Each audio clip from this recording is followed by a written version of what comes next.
Coming up in Down Under EV Adventures, it's 3 months already with my new EV. Can you believe it? So what are the ups and downs of the new Volvo? Let's have a look.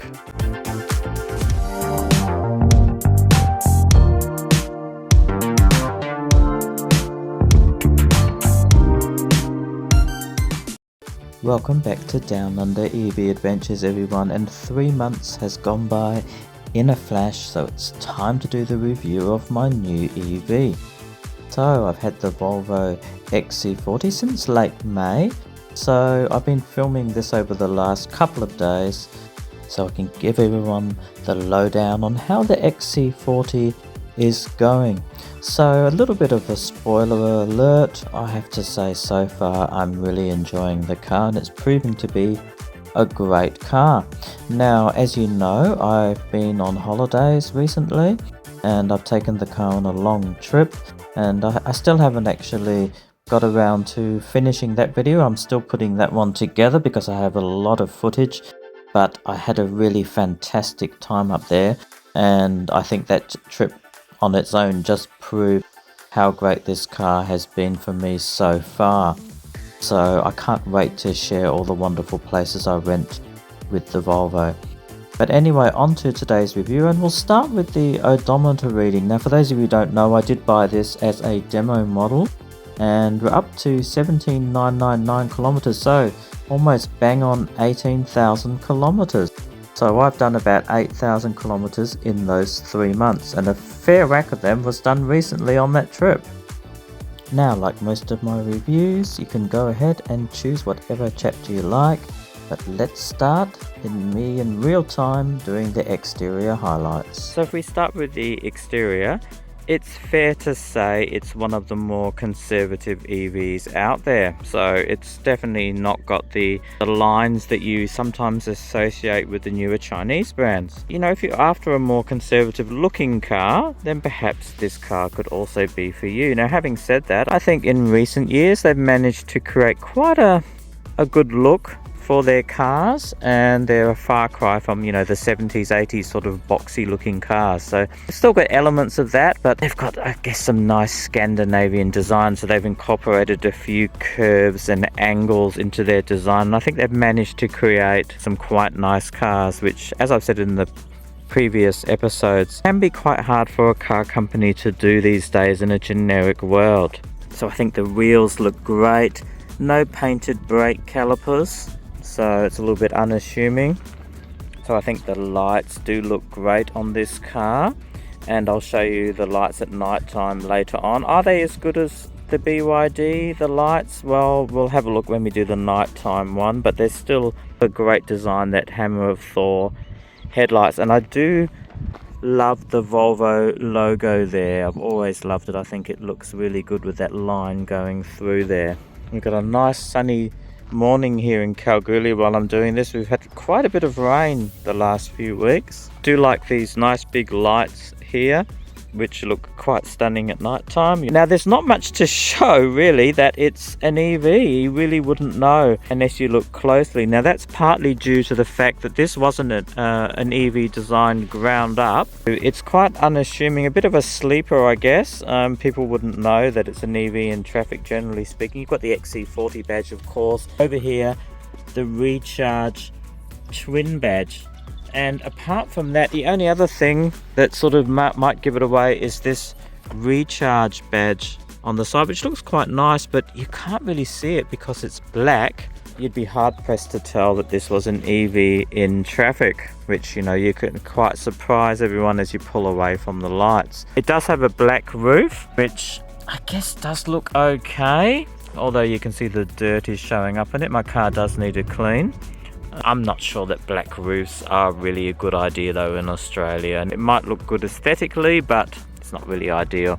Spoiler looks pretty good, shark fin antenna, and your charging ports on this side. Now, the Pirelli tyres, like most performance EVs, like the C-Line 7 Performance, which I looked at, the Model Y Performance, they've got bigger tyres at the rear than at the front, so you've got a wider tyre at the back. Now, also I've noticed the profile on the tyre is less on the back than it is on the front. So the front's got a slightly larger profile but not as wide. So it does make it a little bit problematic. You can't really carry a spare, you can only carry a space saver spare, which I'll show you mine later. On the whole, I don't mind the shape of the car and the looks of it. I think it looks quite nice. Yeah, I think they've done a pretty good job. I do a lot of towing with it, and you know, with that twin motor performance and great torque, I don't have an issue with towing. It's a great tow vehicle, albeit somewhat thirsty, but then again, what EVs aren't thirsty when they tow at the moment? So these are the Pirelli P0s. They're actually an excellent tyre. The grip is pretty good. I haven't had an issue at all. Absolutely no wheel spin when you're driving, not even in the wet. And also they are very good off-road from the few off-road sort of trips I've done. Only thing is, they're a little bit noisy. So there is a bit of road noise at high speeds. So yeah, I'm not sure if I'll go with them for the next tyre, we'll see. Now if you have a look under here, so this is the space saver which I bought, same as what I bought for the Atto from Braumach, which is an Australian company that does them. One day I'm gonna lift all this up, see what I can rip out underneath and see if there's room to put it underneath there. Otherwise I usually carry it on a long trip. I haven't taken it out yet from my trip that I did. That's what you're going to have to do if you want to have a spare tyre. Because I've got a tow bar now with a Reese hitch, I have actually got my old Mitsubishi sort of spare tyre rack. So I could actually mount it externally like that. One day I'll have to do that and do some economy tests, see if it affects the economy or not. And perhaps I can just mount it externally, especially if I can't put it under here, but we'll see when I get time. One thing I do love is the fact that it's lined. You may have seen that when I did the test drive of the car, so that's really, really good. You don't have to worry too much about scratching, especially if you carry around a bit of junk like I do. Just up here you have to be a bit more careful.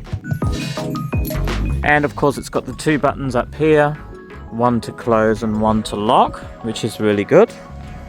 So just ignore my stuff there. Now this car is fine if you're never going to have adults regularly in the back. I wouldn't really recommend this for, you know, growing families with teenagers, or, you know, if you've got parents as well and going in the back seat. I think really it's a car for two adults, or, you know, a single person, or, you know, small children in the back.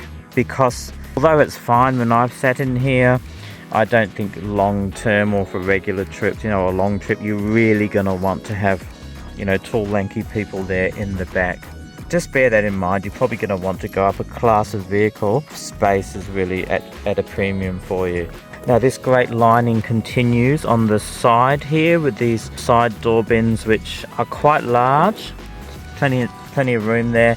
Just the hard plastics at the bottom you got to watch, but in here is no worries. And actually this is quite soft here as well, so that's really good. And you have got a glove box, which is also good. Okay, you've got these scuff plates on either side, which I think are standard. They've got the little recharge logo on there. That's quite nice. I always like a good scuff plate. And you've got some good seat controls here on the side, so, you know, fully electric obviously, and you've also got the lumbar support there, which is really good. Now I've put seat covers on like I normally do. I just find them more comfortable. And this model also has a heated steering wheel, which I can say I've been using quite a bit this winter. Now if you just sit in the car, well, the first thing of note is there is no ignition button to speak of. So normally you just put your foot on the brake there and then you put it into gear. Away you go.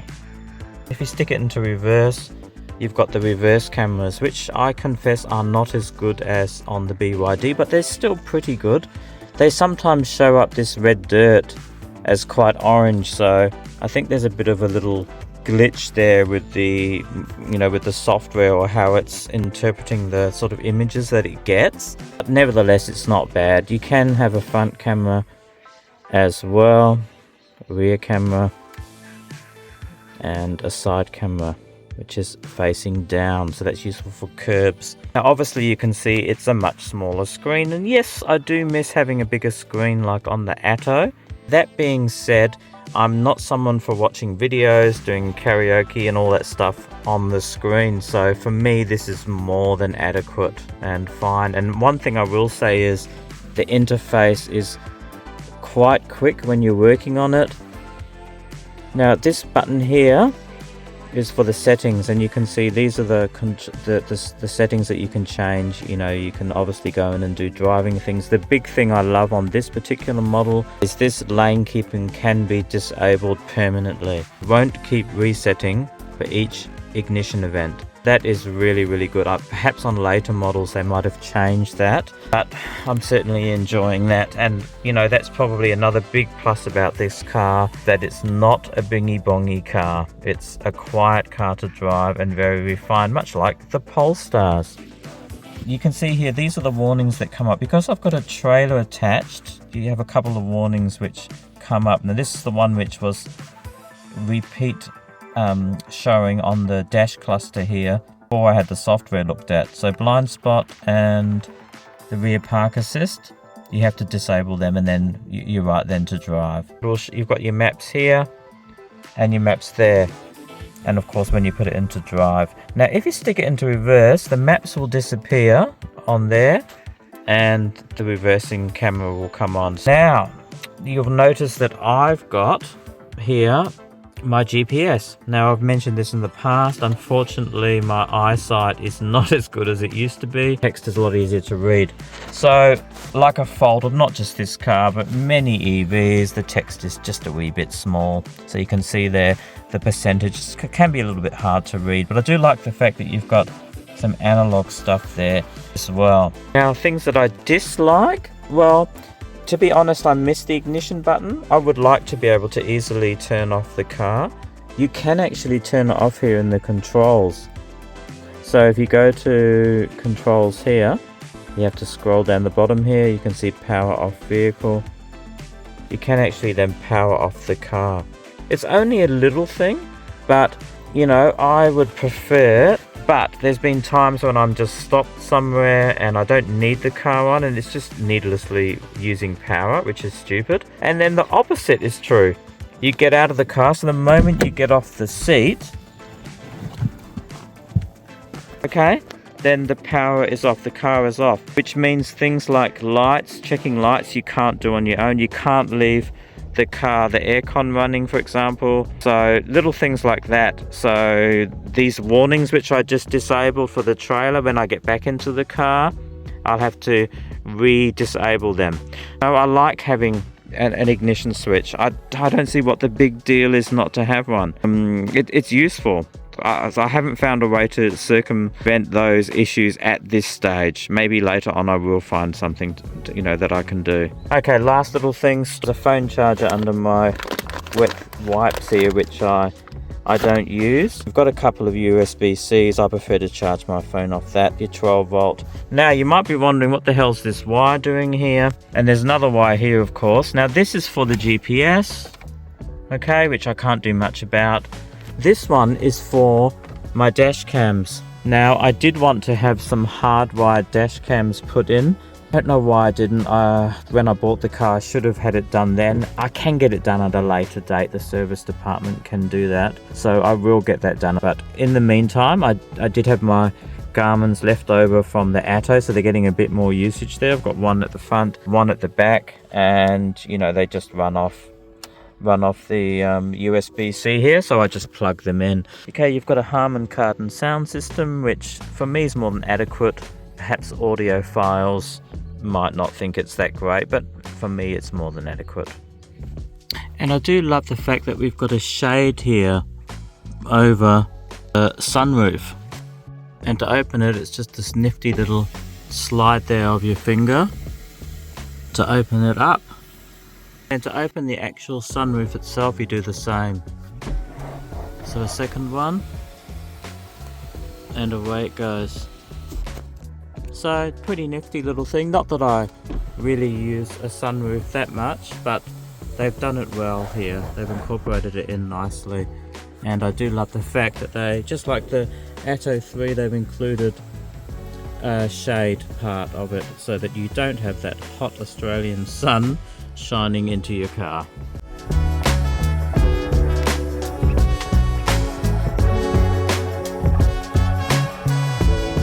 So those headlights I think look pretty good. Is it as good as the Atto? Maybe not. The Atto lighting was always great.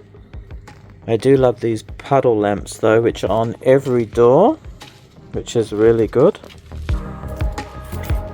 And the rear lights do look fantastic. So even though there's no light bar, I do think the back looks pretty darn good. Another thing I like about the car is each door you can lock or unlock it. So you can lock it like that. That's the rear door, as long as you've got the key. Unlock. So it doesn't matter which door, you can lock or unlock it. So I really love that about it. I think all cars should be like that really. Now if we jump inside, no ambient lighting, but it does have this great sort of topographical maps, it looks almost like, or like, you know, mountain range or something. So they sort of go around a little bit there. Like, so I kind of like that. It's interesting, it's different. But again, a little bit more restrained than what you see on some of the new Chinese cars. Up here you got some LED lights as well. You can see that they're illuminated there on the side as well.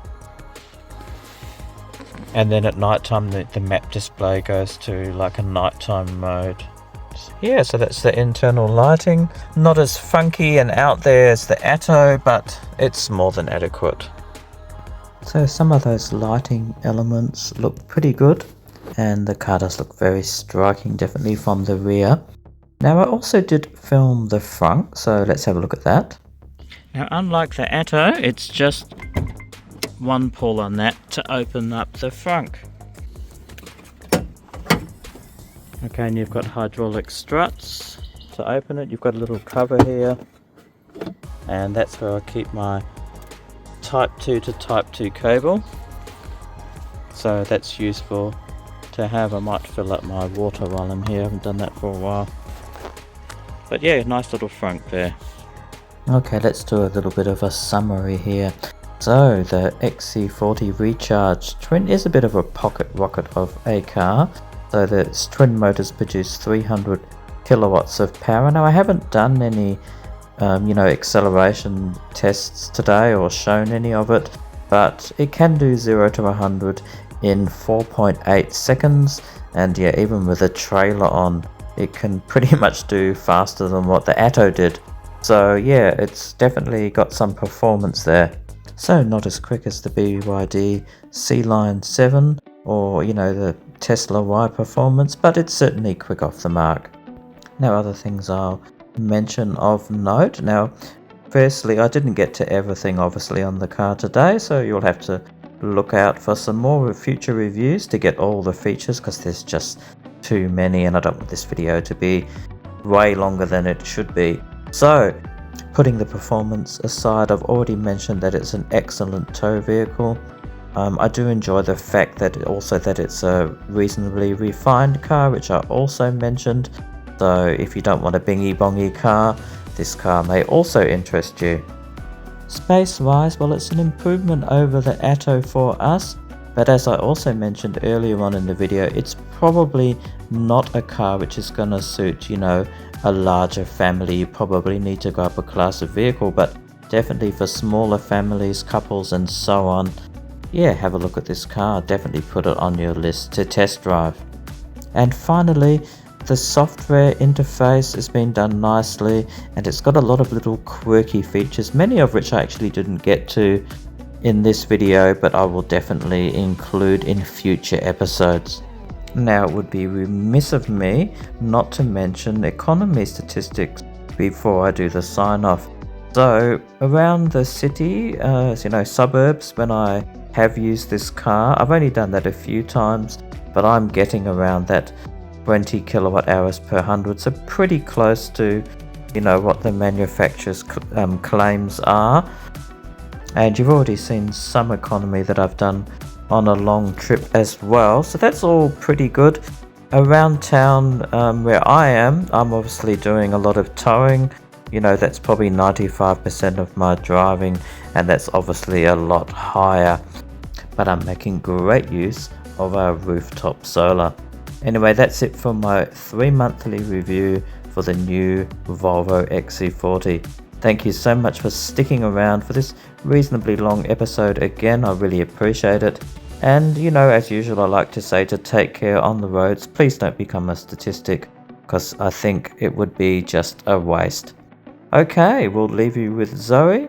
This is G signing off. Take care, and we'll see you soon on Down Under EV Adventures.